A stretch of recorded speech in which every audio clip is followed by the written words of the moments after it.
So it turns out the CPU I have, the 8350 FX series, even though it's on the minimum requirements, doesn't quite cut it. And I want wireless Vive.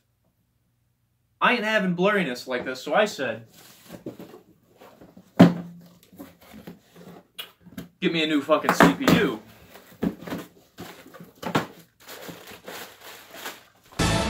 $8700K i7. And my old motherboard wouldn't take it, so I had to get a new motherboard. And since I had to get a new motherboard, you give a mouse a cookie. The RAM, because the RAM also wouldn't go for the motherboard. The things I do for VR.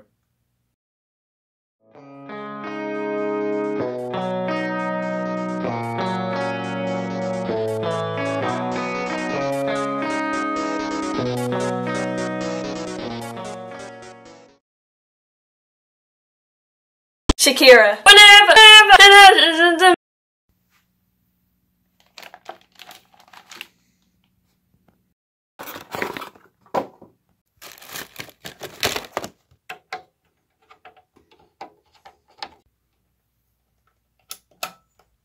And the final test.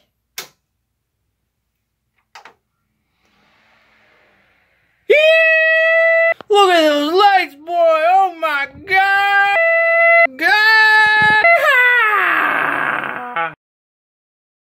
Britney Spears. Hit me, baby, one more time.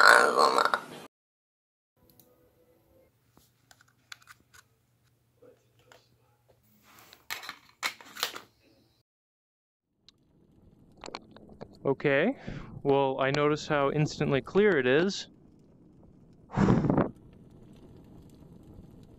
Whoa, dude. Gorn,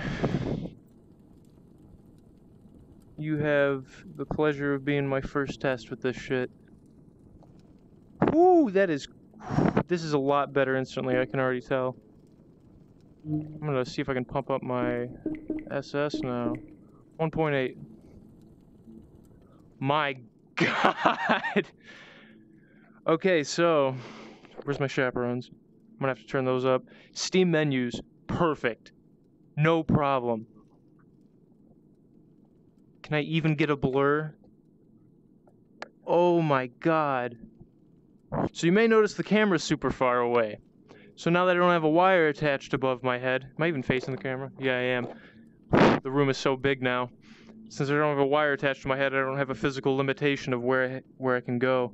So essentially, and I know the camera's right over here, but I can go all the fucking way around, my dude. It is crystal clean. This is the second coming of Jesus.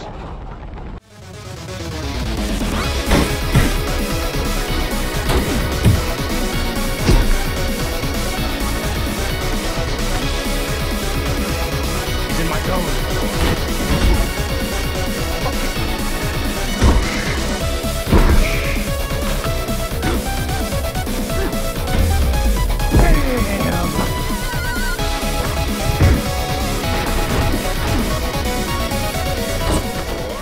So Gorn's pretty cool. Michael Jackson. Now my favorite. I'm sure it's gonna work. Yeah, Beat Saber, no doubt. It's gonna be fine.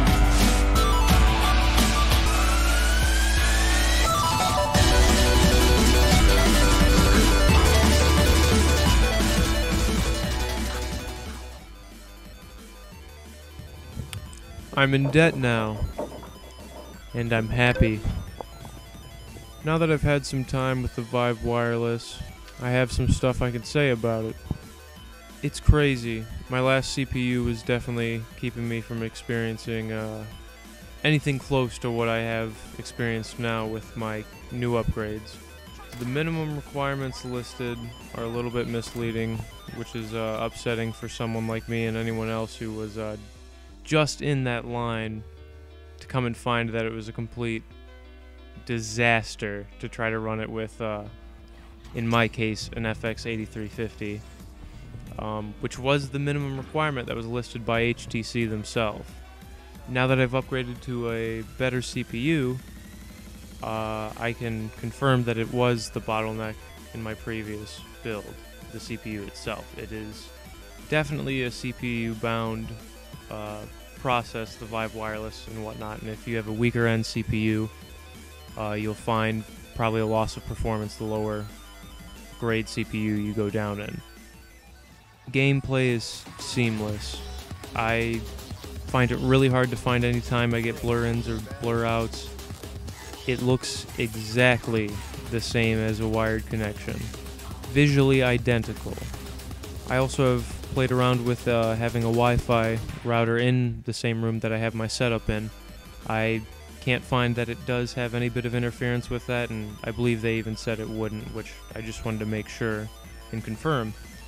But yes, I have a router in the same room, and I have it on while I'm playing, and I had it off as well, and I've moved it around to see if I could get any worsening of quality of the pickup. I saw no problems there. Having a Wi-Fi router in the same room as your setup should be just fine. I played high-fidelity games to test how well graphic-intensive experiences would be handled by the wireless. Games like Gorn, Space Junkies, and Fallout 4 all looked wonderful, looked the same as wired. I don't have any hitches, no blur zones, seamless, wonderful. I tested the freedom of movement with games like Rec Room, such like Laser Tag, Dodgeball, 3D Charades, and Disc Golf, as well as Unseen Diplomacy, which is a good test for anything movement you wanna try out. A lot of ducking, a lot of moving around, a lot of spinning and whatnot. To games that would definitely test then the limits of latency, which is really important when it comes to switching over to something wireless. You don't want it to hinder your ability to play something. A good example like Beat Saber, such as where the music and the visuals have to match or else you will be thrown off, and it becomes almost unplayable even if the slightest skip happens. Beat Saber, wonderful. Works wonderful. Although the only game to have any bit of a problem that I found with, obviously again latency plays a big deal in this game, Beat Saber feels ever so slightly behind. I don't know if it's placebo in a way, or if it's just because I've been playing it for a while and I actually can pick up on just such a slight change that it may be there. But I'm still not quite too sure, but take that with a grain of salt. It feels ever so slightly slower for some reason, slightly off. And to then a game like climbing, where the velocity of your throws can really be thrown off if you have any kind of skips or lag or any kind of thing like that. Things to do with latency, you need to have the whole read throughout the throw of your arms, the gesture itself. Climbing works perfectly fine. I can get my long arm throws, I can launch myself across the map, no problem. Latency, wonderful. I'm pretty sure you can hear that. Fuck you. Oh god, my controller. Shit. Oh, my nigga running.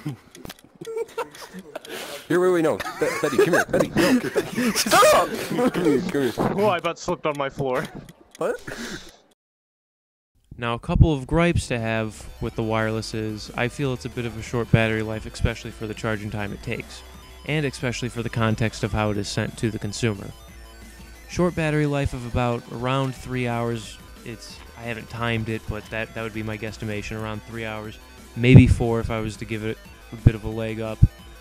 But it takes about 6 to 7 hours around again. This is an estimation of what, I didn't time it, but around 6 to 7 hours I feel like, with a 2 amp block, wall block adapter. And the context thing I was saying is because they don't give you a block, they don't give you a high amp charging block like that, so I mean you're just expected to have a high amp charging block. I feel like that should be something, or at least it would be really good to be included. How about that?